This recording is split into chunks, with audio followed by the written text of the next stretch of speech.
What science is and how and why it works. Я чихаю на солнце. Это называется световой чихательный рефлекс. Или аутосомно-доминантный синдром навязчивых гелиофтальмических вспышек. По сути, это означает, что если я выйду из темноты на яркий свет или посмотрю на сияющее солнце, я чихну. Секунду.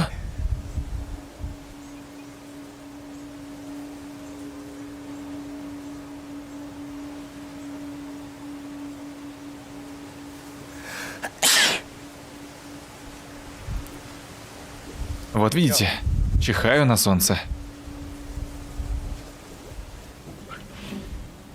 Почему это происходит? Люди знают об этом рефлексе уже несколько тысяч лет.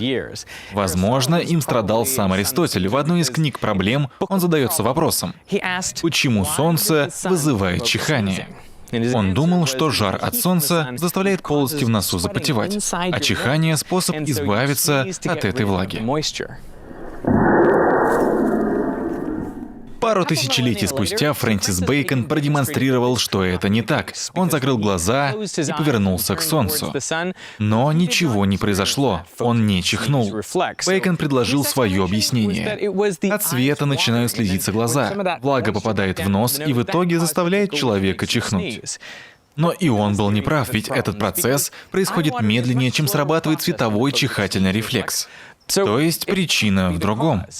Перед тем, как я начал изучать этот вопрос, я предположил, что световой чихательный рефлекс, вероятно, дает нам некое эволюционное преимущество. Если подумать, чихание — это способ передачи заболеваний. На слизистой могут жить возбудители туберкулеза, острого фарингита или вирусы, порождающие корь, паротит, краснуху, грипп и мало ли что еще.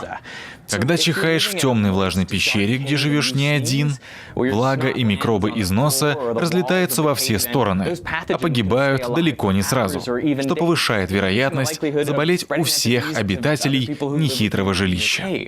Если же чихаешь, когда выходишь на свет, эта слизь довольно быстро высыхает или под воздействием губительных для них ультрафиолетовых лучей патогенные вещества умирают, что значительно уменьшает риск распространения заболеваний. К 1960-м некоторые работы показали, что этот рефлекс наследуется. Один человек ровно дважды чихал каждый раз, когда выходил на свет. Когда его 4-недельную дочку выносили из темной комнаты в светлую, она тоже чихала.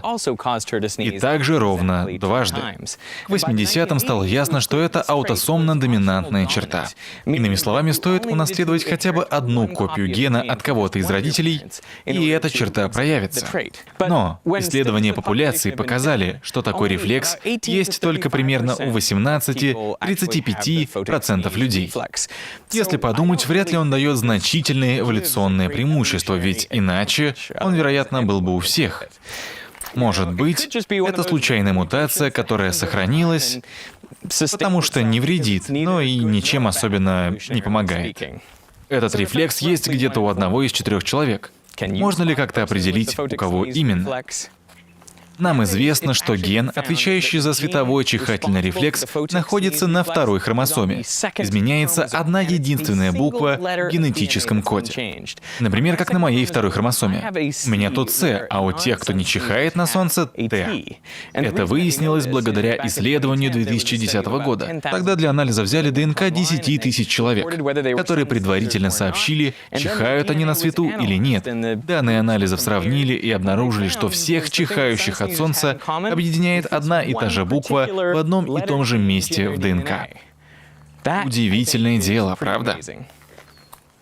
Пока не ясно, как именно изменение отражается на физиологии и заставляет нас чихать при ярком освещении. Но убедительнее всего это объясняется особенностями функционирования тройничного нерва, крупного черепного нерва, отвечающего за чувствительность лица. Из 3 его ветвей одна отвечает за ощущение области глаз, а еще одна — за область носа.